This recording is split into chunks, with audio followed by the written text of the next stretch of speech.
Hey guys, it's QuickyBaby and welcome back to World of Tanks, and boy have I got something exciting for you here today. This is the brand new Tier 8 American Premium Medium Tank, the M46 Korea. This tank combines the hull of an M46 Patton with the stock turret of an M46 Patton, the 90mm gun that you are used to seeing on the M26 Pershing, and also get a very fearsome Tiger camo job. If like me you love the M26 Pershing for its well-rounded nature at Tier 8 and didn't like the Super Pershing at all because it's just too sluggish, then look no further than the M46 Korea. It comes very close to being as good as the M26 Pershing, but comes in a tidy premium package that will make you loads of credits and also a huge amount of crew experience at the same time.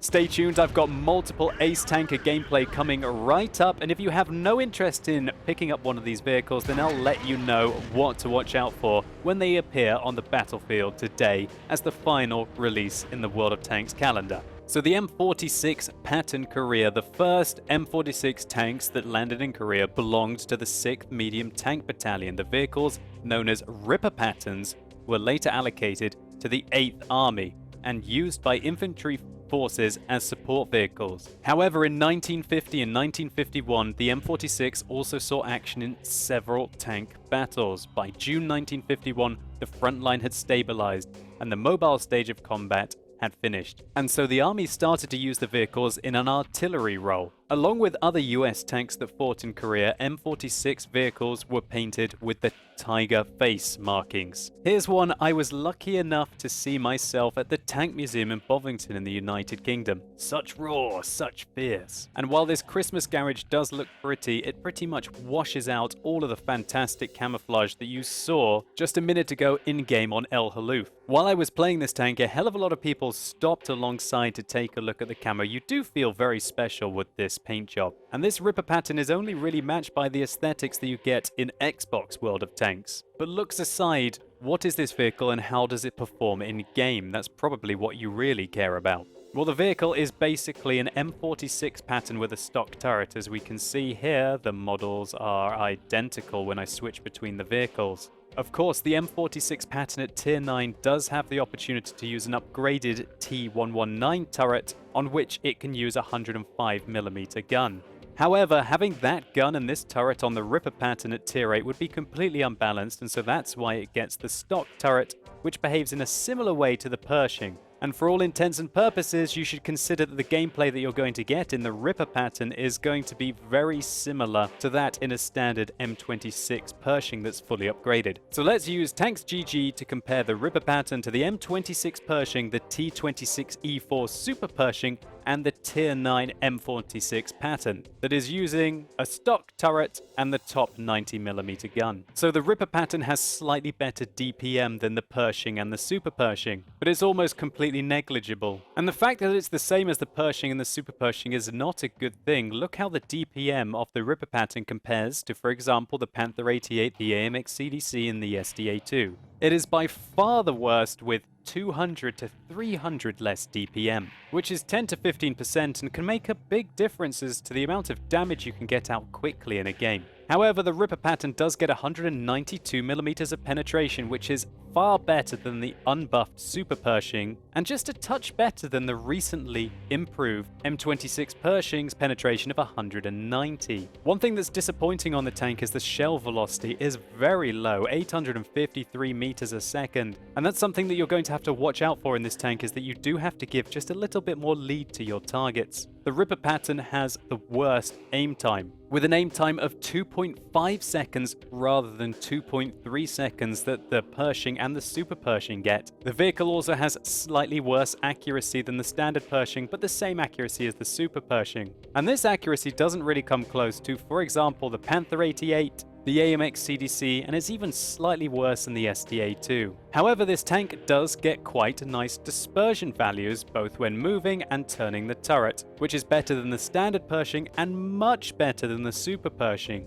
which kind of balances out the disparity of 0.2 seconds in their aim time. The Ripper Patton has the same top speed limit as the Pershing and the M46 Patton at Tier 9, which is 8 kilometers better than the Super Pershing. It also gets a nice 810 horsepower engine, which gives it a better power to weight ratio than the standard Pershing and nearly double of the Super Pershing. This advantage will be evened out by the fact that this vehicle gets worse terrain resistances than the Super Pershing and much worse than the regular Pershing. And so the Ripper Patton has very similar mobility to the standard Pershing, which isn't half bad, but it's not great either. The turret traverse on the tank is the same as the regular Pershing, but much better than the Super Pershing, and the same thing can be said about the tank traverse. While on paper the hull armor on all these vehicles looks to be identical, remember that this Super Pershing gets that kind of riot shield in front of the hull. And that big fat wedge of spaced armor that you can see here is something that the Ripper Patton certainly does not get. And the same thing can be said about the turret armor. The Super Pershing gets this nice shield on the front of the vehicle that the Ripper Patton doesn't have, as we can see here. So how does the Ripper Patton's turret armor compare to that of the M46 Pershing? Well, it's actually significantly worse. As we can see here, over the mantlet it's only 114 millimeters of effective armor, whereas the same area on the Pershing is 200. The Pershing's turret is actually remarkably resilient, and as long as they hit this mantlet area, you've got 300 millimeters of protection over most of the face of the tank. However, on the Ripper Patton, some of those areas still have 300 millimeters, but it just seems to have this gigantic hole behind the mantlet here.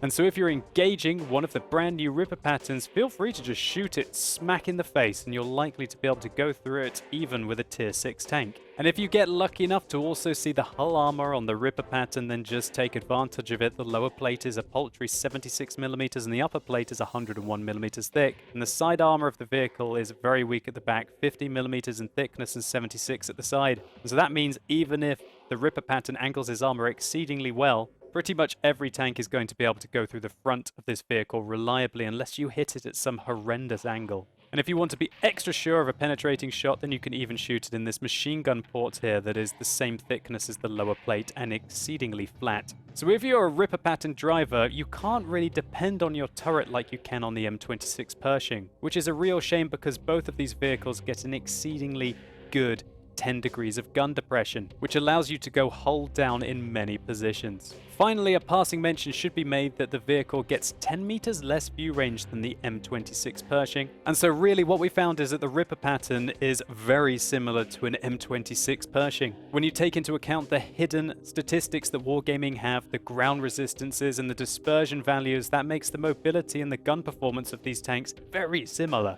And the only key difference is the fact that the Ripper Patton gets much less armor directly over the mantlet on the turret. Oh, and also I just noticed that the premium ammunition on the Ripper Patton is quite a lot worse than that on the standard Pershing, which is phenomenal. The standard Pershing gets 268 millimeters of penetration with its APCR rounds, while the Ripper gets 243. And I expect that 25 millimeters of penetration that you lose will be quite painful if you get into a bad matchup and you need to deal with some tier 10 vehicles. And that's right, the Ripper Patton does not get preferential matchmaking, unlike the Super Pershing. But hey, if I get to play a tank that is 95% as good as a Pershing, a vehicle that can do anything in World of Tanks, while still making a huge amount of credits and experience, I think things are going to go pretty well for this tank. But I think that's quite enough theory crafting. Let's see how it performs in some gameplay. So here we go, I'm assaulting on Corellia in quite a nice matchup indeed. A third of the enemy team at tier 8, a third tier 7, a third propping up the bottom at tier 6.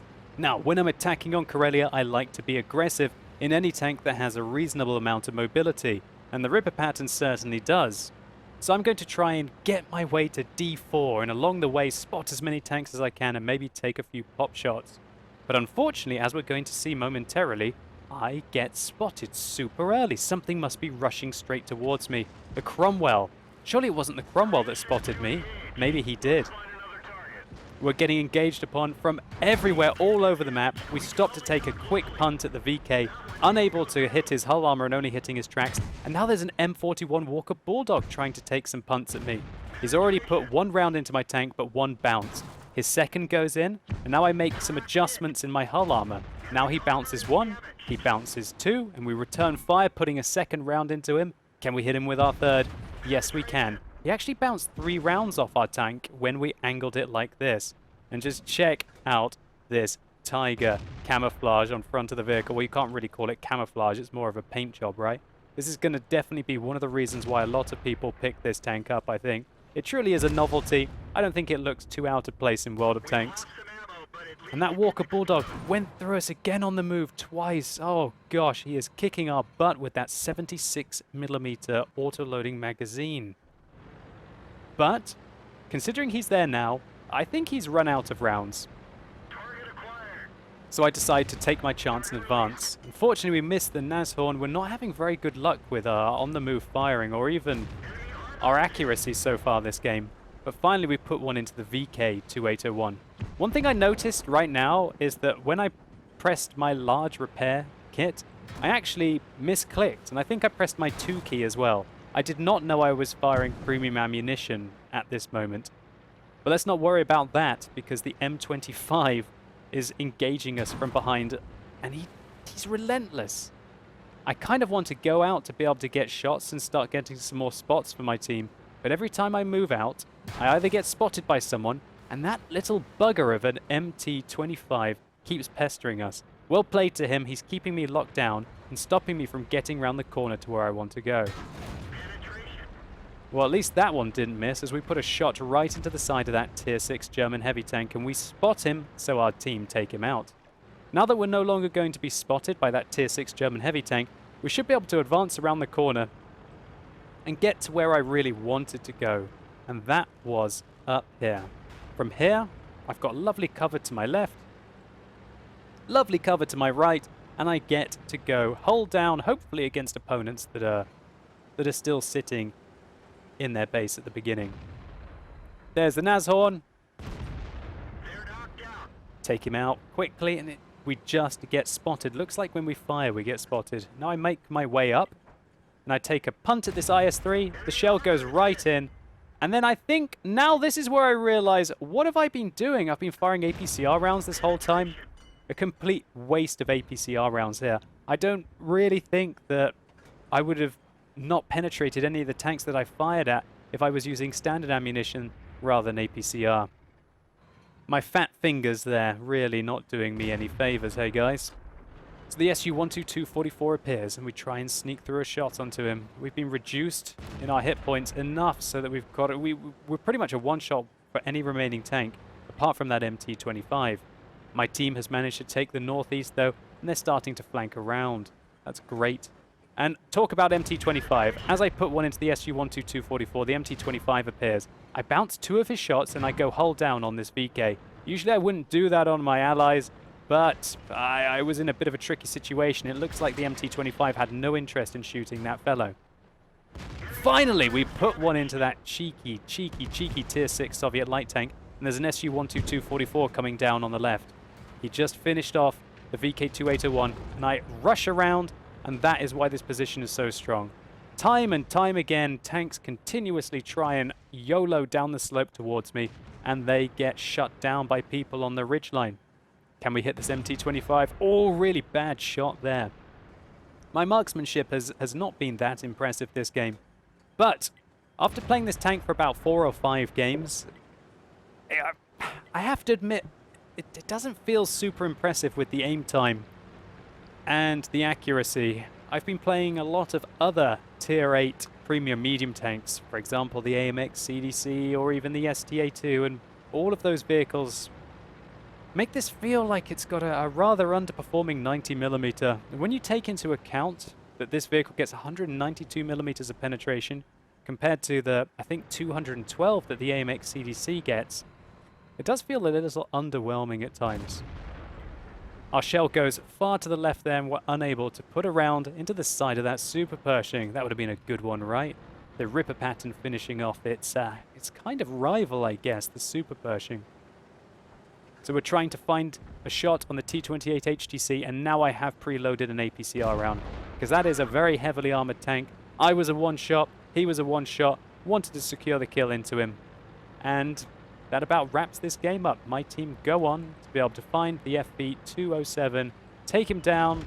Shame for him, he has 3 kills in this round, but I'm happy to have a fairly solid result here in my first ever game in the Ripper Patton.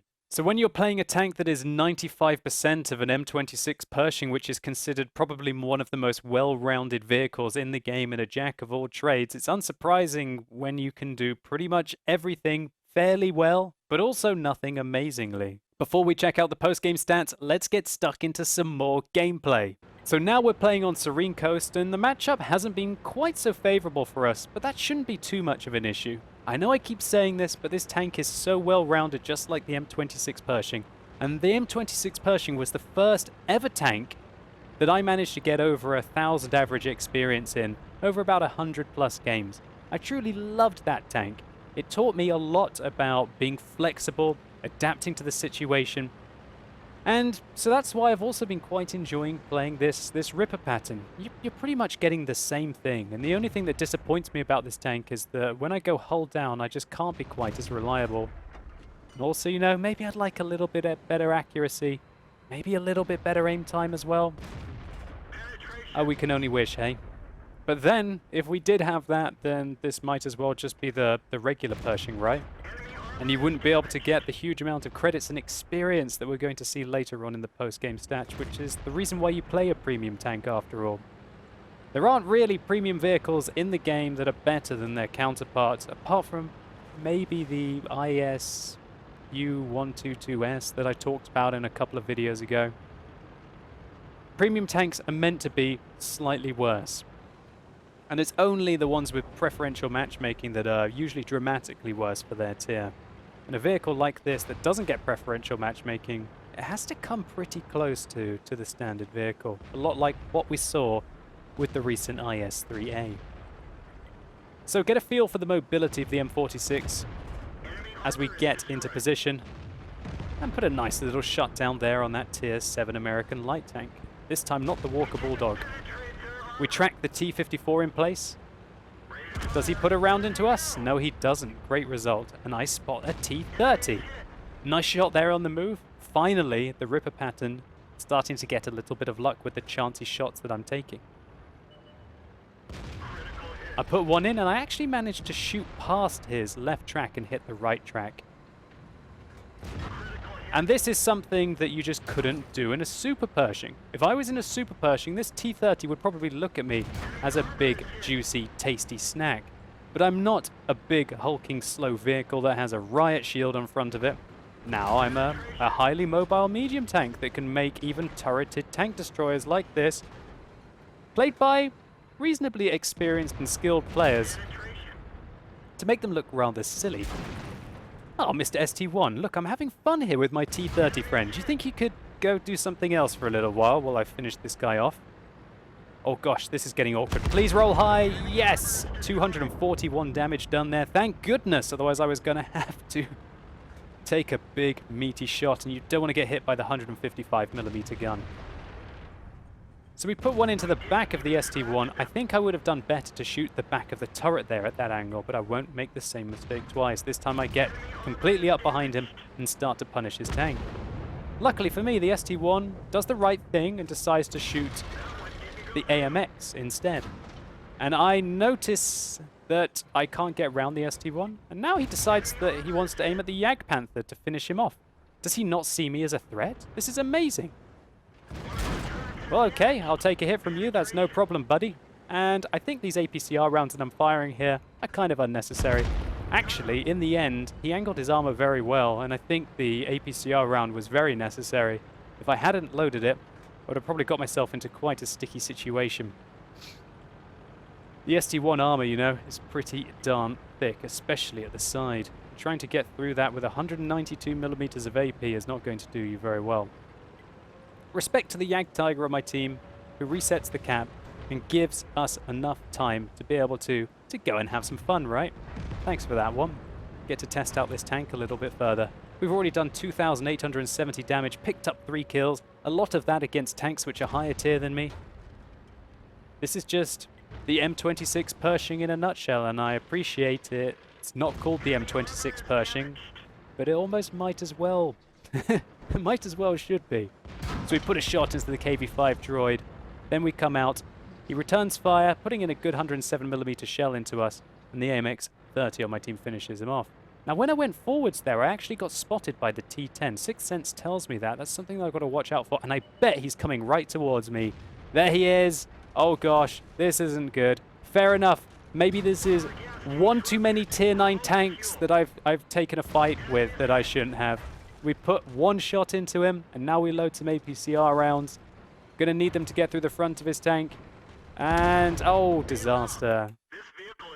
He shuts us down. I guess that was a bridge too far with regards to picking on tanks that are higher tier than us in a vehicle that is unexceptional in any regard, but has no other overwhelming weaknesses. And so my beautiful Ripper Patton with the tiger motif goes up in a blazing inferno. What a shame at the end of the game, but I can't feel too bad because we had a great result, as we're going to see in the post-game stats for both of these replays. So a great result in the first round on Corellia. This was our ace tanker in our first game in the Ripper Patton. We got a steel war medal this game, would you believe it, for the 900 damage that we blocked and 21 hits that we received, albeit they were from tier 6 and tier 7 light tanks with quite low caliber guns. We also got a patrol duty this game, which is a combination of a skilled crew, aggressive positioning, and also the coated optics that I like on this vehicle, which netted us 3,500 spotting damage. When we combine this with the paltry amount of regular damage we did of 2,500, that gives us a really nice base experience of 1,366.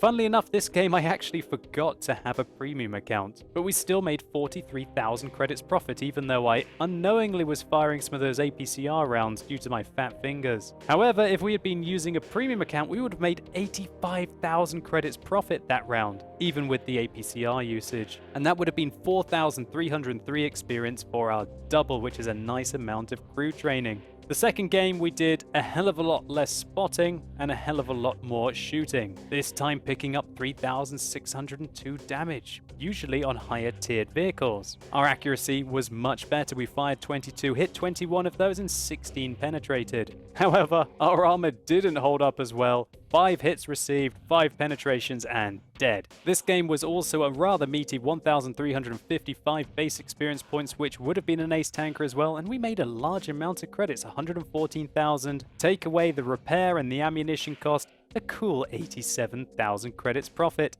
and 2,236 experience to go into crew training or to convert off and use on other vehicles. And considering that both of these rounds were just over 6 minutes long, it really shows that the Ripper Patton has a very decent economy, and you don't have to do that much to still be rewarded heavily. There's no doubt that if I was playing in an M46 Pershing, I would have been able to do exactly the same, if not better, than I did in the Ripper Patton. However, there's no way I could have done this in the M26 Super Pershing, which certainly plays more like a heavy tank with the spaced armor that the vehicle has on the front. But the thing is about the Super Pershing is I don't really want that armor that is so easy to bypass by just shooting above the mantlet and going through the cupola as if it was a regular Pershing. But now I've got all this extra armor on the front of my tank, which gives me worse gun handling and catastrophically worse mobility, which makes the tank just unexciting for me to play, and quite often feeling frustrated that I don't have the flexibility to carry the game.